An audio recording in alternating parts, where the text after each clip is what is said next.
It is literally impossible to follow the Bible and be good and wholesome in your totality. Oftentimes, when people of color or people who have been under siege or suffering, people who have, whether it is the diaspora out of Africa or being colonized in Africa, or the Jewish exiles, whether exiled to Europe, exiled to Egypt, and then returning back, whether it is controlled by the Romans, controlled by the Comedics, controlled by anybody, it is virtually impossible to be a believer in the Bible, to utilize the Bible, and not use it in a way that gives you your own personal gain or national gain. It is impossible for you not to oppress other people in the usage of the Bible. That whether it be by the sword or by forced oppression, a person following the Bible will always find themselves on the negative end, because by following the Bible itself and its teachings, you will naturally oppress other people. From the very onset of the Bible, the people who are reading the Bible have separated themselves from all other people and deemed themselves to be more glorified than anybody else. So for Precious, when you're saying that they're not using it, that these other people are using it in the wrong manner for gain, does not the Bible teach such things throughout it?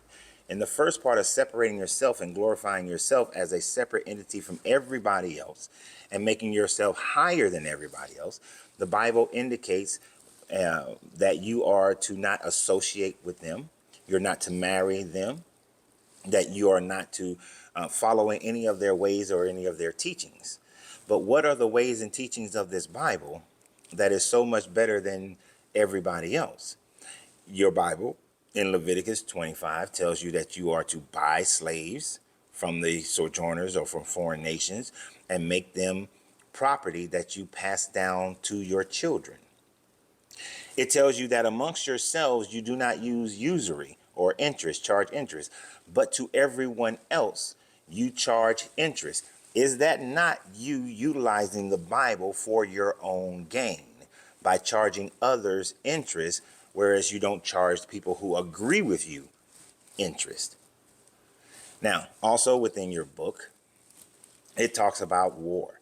It talks about what we're going to cover in the next live, which I don't know when that's going to be exactly, since here in LA I don't have Wi-Fi in this Airbnb. But anyway, it talks about the fact that in Deuteronomy 7, to go out and genocide these other 7 nations. And the main reason why you have to genocide them is so that they're not alive, they're not around for you to be subjected to their beliefs, to their culture, because your young men, your young women may give in to those people. So in order to keep your young men from marrying a woman from one of the other cultures of these 7 nations, and then thereby they may begin to, sorry for the interruption, but yes, then your young men, if they marry these women, they will go over to them and start worshiping their gods. And this God is so insecure and jealous that he cannot allow for that to happen. So what's his solution? To go and genocide all the people from these neighboring nations. And we see that multiple times, as he did with the Ammonites, as he told them to do with the Jebusites and the Perizzites. And he tells them to do this multiple times. This God, Yahweh, is a genocidal maniac. So when you try to look at it from your current position today, and you want to look at the 12 families or the Bilderbergs or Bohemian Grove, and you want to say that these people are using the Bible incorrectly because many of them are Christian, and you look at these different countries, these Western countries, oh, they've used it wrong, the Romans used it wrong. No, they actually use this Bible exactly how it teaches.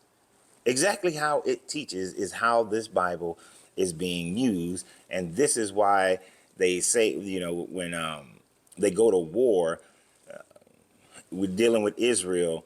It's like Israel will support Israel because it's in the Abrahamic belief directly from Judaism to Christianity, but Islam and Hamas, no, we're going to massacre and genocide all of those people. That's just the nature of this book. That's what people do. So there is no such thing as people using it wrong. They're using the Bible exactly how the Bible is meant to be used.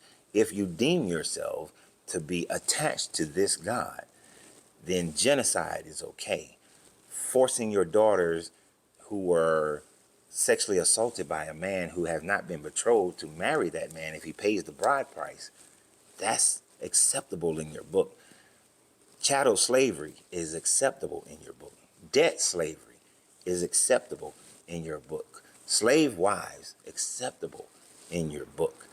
Usury is acceptable in this book. The slaughtering of animals, acceptable in this book. The human sacrifice of your Jesus is acceptable in this book.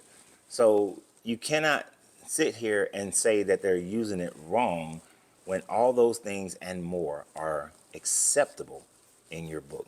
So you have a great day. And remember always, you have to free yourself to be yourself because your greatness is non-negotiable. Good journey, good vibration.